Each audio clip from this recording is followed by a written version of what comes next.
Abraham Driver, how are you this morning? It's fine, but it's not Samuel and it's not Abraham. Michael Clementine Driver, how are you this morning? I'm okay, right, yeah, I'm fine, yeah. Just a bit stressed. It's been rainy, Tom. It's been rainy. It's horrible out there today. I had cold water this morning. I had to wait for it to heat up for some reason. And I live at the top of an old building, so I think this is just going to be something that's going to happen through the winter. Oh, jeebus. Send all your hot water to the Cultaholic hot water appeal. In an envelope. Just hot water in an envelope. Be amazing. Here's some news. Raw and SmackDown stars are upset after the Survivor Series. There was an injury scare at last night's NXT, and we have an update on a returning WWE superstar. We'll get to that soon. So Survivor Series was a great night if you're an NXT fan, if you're a Keith Lee fan as well. Don't you forget about Keith. But not a great night apparently for some of the guys from Raw and SmackDown, Sam. I find this really, really petty, to be honest. It is a bit, isn't it? This comes from Tom Collihu of Sportskeeda, who says, while many in the red and blue locker rooms believe that this has been good for business and have been very vocally happy to put over their fellows, there's quite a few people who feel that NXT's ascension has negatively impacted the perception of what was previously termed the main roster. Sources indicate that some talent have concerns about a lack of screen time, similar to when the wildcard rule was in operation. I've been told that Survivor Series was a particular low for some members of the roster. It seems, like you say, it seems a bit petty. It sounds almost not real. Yeah. Because everybody surely knows this is a work, and I know that there are emotions involved and people do fight for their places and they fight for screen time, and there is a problem with the lack of time compared to the number of roster members. That needs to be handled in a different way. It needs to be handled in a way where maybe we only see them every couple of weeks. But it's like NXT, they're pushing that as the third brand now. It needs to get a big moment like this. It really does, yeah. And I think it's indicative of the booking of the company, to the fact that it felt like it was the right call for NXT, what is considered the developmental brand, and I think that is what was considered. It's not. It's the third brand. It's now the third it's brand. Developmental. It's now a lateral move as opposed to a horizontal one. It's indicative of the booking, really, for the fact that it seemed right that NXT should win Survivor Series. It should never, you go back to the early days of NXT when it was "We are wild and young," and it's like the idea of the rookies beating the pros was peculiar to an extent. Yeah. But a lot of those rookies are now the pros, so I don't know. Yeah. The other issue, of course, is that we're in big business world now, and there's a war going on. So the idea of NXT winning to put more eyes on the NXT product and bring those guys up who were considered the developmental, and make them the main roster. Well, you need to get them in front of eyes that don't usually watch NXT and give them a reason to do so. That's essentially it. Were you happy with the way Survivor Series rolled out and NXT winning? Yeah. I was happy with I just, it just made sense, didn't it? There's no reason why, anybody from Raw or SmackDown. I think what happened was we got a really great segment on Raw because of it. With Seth Rollins leading the town hall meeting and all that stuff. We got a great segment on NXT tonight, which felt like, when a football team wins the FA Cup and they basically did the celebration bust through NXT, which is ace.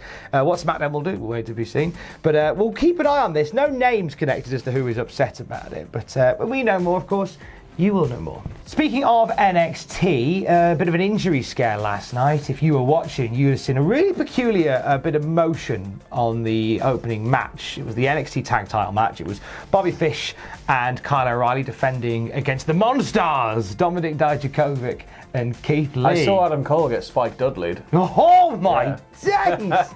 Oh, that's your Mondays, am I right, gift? Let's not reveal what that is, but you get Spike Dudley'd. If you know, you know. If you know, you'll very much know. Bobby Fish took a bit of a tumble as well during that match, in which he was thrown over the top by Keith Lee, sent crashing to the floor. We go to an ad break, and when we come back, there's Roderick Strong in his trousers, replacing Bobby Fish.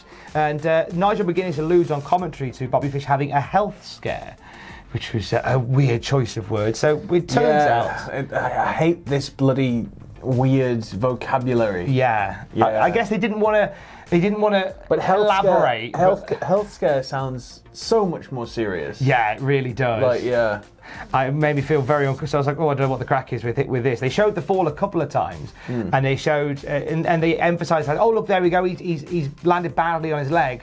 But if you look at the clip, you also see Bobby Fish bang his head against the ramp pretty badly. PW Insider have updated us on this, and they've said that the belief among those who have spoken with is that there was some concern that Fish might have been hurt or knocked through a loop after that bump to the floor. You see his head bounce off the ramp, you're not surprised at all. We're told he was walking around backstage afterwards and seemed to be okay. It comes across like they thought, well, Bobby doesn't seem to be like all with it after that. Better safe than sorry. It's sort of one step too far, I guess. Like, it's sort of like, this is the expected sort of outcome, and it's just sort of gone. And they went, yeah, just replace him. But, you know, hopefully he's okay. Bobby Fish is one of my favourite parts of NXT every week, so yeah, it's just, you can't really avoid these things, especially when it's big pre-planned spots, but at the same time, it's sort of a stark reminder of how dangerous everything really is. Yeah, and it was like a move that I imagine that Bobby Fish and that have taken hundreds of times, just being thrown to the outside, caught by Kyle O'Reilly, and then they all did their part perfectly, but it's just a case that Bobby just fell a little bit too hard on the one side. And yeah, like 1 in every 10,000 times. Like, it's just going to happen, maybe. I've got to say, though, it's I mean, credit to the guys at WWE who obviously sensed that things weren't right. Let's err on the side of caution. Yeah. Let's get Bobby out of the match. And then big respect to Roderick Strong, who basically whipped his top off and went straight down. Let's get in. And there was about a minute or two in the match where you watched it, and it's like, okay, they're sort of figuring out what happens next, and after that couple of minutes they went again, and it was a solid opening match, so good. Like, it speaks to the talent of these guys, where something like that can be thrown at them, and they can just work it on the fly. Not only do they survive, they strive and thrive with it, and it was really ace to see. More on that with NXT Graded a bit later on. I'm gonna gush quite a bit about that opening match and a few things that happened during that match, which, don't you forget about Keith. Get to that in a bit. Meanwhile, on the other channel, AEW are debuting a brand new tag team. The Butcher and the Blade made their presence felt on Dynamite last night. Yes, the Butcher and the Blade are Braxton Sutter, former Impact Wrestling star, and Andy Williams, lead guitarist of Every Time I Die. He is a big, intimidating man. I'd heard that he was going into wrestling, and I'd seen that he'd been working. I think he might have worked a couple of shows with Smash in Canada, but I hadn't really. It sort of just left my brain. And then, he's now working for AEW. He's a very intimidating, very big-looking guy, especially on stage. He's got a lot of stage presence. Very angry, and he used to rock a pretty mean mustache. So he was wearing a monocle. Yes. Is that a thing he does? I'm not a fan of Every Time I Die. He looks like if you took the Penguin from Batman, like, put him through the most rigorous Arnold Schwarzenegger-esque exercise regime, and then made him fight bears for about 3 months in the wild of Alaska. That's what Andy Williams looks like. That is an incredible description. And he writes a mean riff. He's great. And as a wrestler, have you seen much of him doing the wrestling, or is No, I've just always seen like little clips where it's like one of my other friends, Gilly, he's a huge fan of Every Time I Die as well, and he was the one who's just like, Andy Williams is wrestling, and I'm like, what? So I get the occasional gifs and stuff through, but no, I'm looking forward to seeing him in AEW. I want him to wrestle in a monocle all the way through. I'm sure. I'm trying to remember the wrestler. I'm pretty sure that's going to end up lodged in the back of his eye, but yeah. I'm on the spot here, trying to remember the wrestler that wrestled whilst chomping a cigar. There was one. It wasn't Duke Drosy. It was. Who was it? Wasn't Brooklyn Brawler? Wasn't Duke? I can see it in my head. Did he have He had a big handlebar tash. Yeah. Didn't he? And a flat hat. Yeah, and a flat hat and a. It's that. He looked like Lou Albano's meaner cousin. Yeah, I'm sure he did. I'm sure there was another one as well. Somebody that wrestled while chomping a Dennis cigar. Rodman, maybe. More than likely, Rodman. If you know, comments below. Wrestlers that chomped a cigar. I'm Adam Pacitti from Cultaholic.com, and here's 10 wrestlers that chomped a cigar while wrestling. Join us. Yeah. And finally, Big Bully Busick. Big Bully Busick. Big Bully Busick. He had the little top hat, not like bowler hat, didn't he, as well? Yeah. Solid look. He looked like a Popeye villain. Yeah. more more He's not wrestlers. like Bluto. He was basically just Bluto. But... More wrestlers should look like Popeye villains. And finally, Wacken Wild, formerly DJZ from Impact Wrestling, is getting ready to return to a WWE ring. He put out After what injury? After what injury? This sounds horrible. a broken eye socket. Oh, just imagine, like, how you... Oh, no. Makes you a bit sick. Yeah, I mean, it surely can't have been a major break, because, I mean, that would just be, like, hanging off. Yeah. But, like, anything around the eye socket's horrible. No, eyes and digits, like, I can't do anything near eyes, anything with fingers or... Have you ever had a camera down your throat? Yes, I have had a camera on my throat. It is gross. They go in via the nose and the eye socket. Yeah, and then down, right? Blee, blee, blee, blee, blee. Yeah. I hope you haven't had too many of them. Feels good to be back in the ring after 4 months. Yeah. Wacken Back Wild. to the point. Currently training every day at the PC with Norman Smiley and Kendo Kishin. You'll def see their influence in my style once I'm back in action. Looking forward to the big wiggle from Wacken.